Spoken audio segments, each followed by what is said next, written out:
বাবা পালটা কে? ওই কি কইলে কি কইলি? আব্বা ওই যে দেখো তোমার বৌমা হাইটা চলে যাচ্ছে।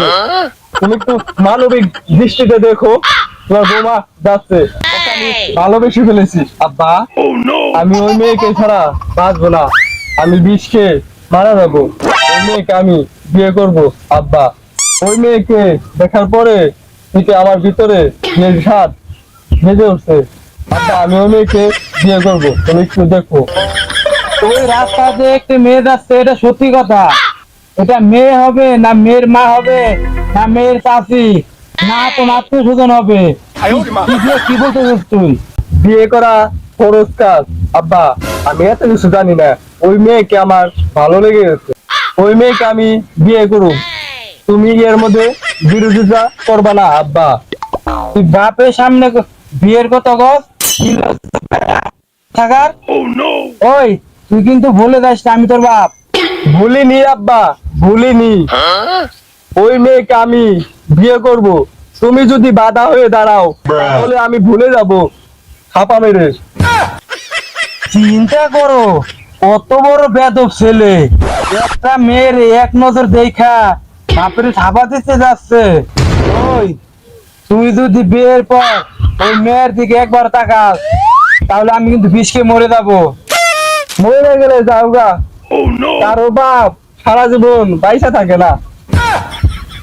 আমি কিন্তু পড়ে যাচ্ছি, আমাকে ধর। আব্বা তাহলে তুমি একটু শুয়ে থাকো, আমি ওই দিকে আমার স্বাগতম ভালোবাসার কাছে গিয়ে প্রেমের নিবেদনটা দিয়ে আসি। তুমি একটু শুয়ে থাকো।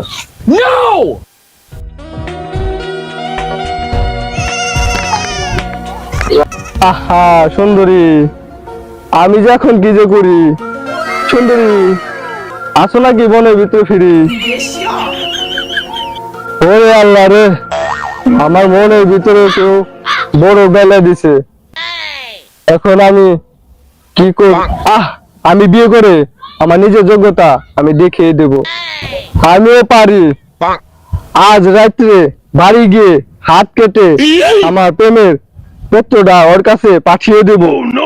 এই তোর নামটা যদি একটু বলে যেতা। আমার নাম মিম। তুমি আমার প্রেমের প্রস্তাবে যদি হও রাজি, আমি বিয়ে করে তোমাকে খাওয়াবো 3 টাইম ডিম ভাজি।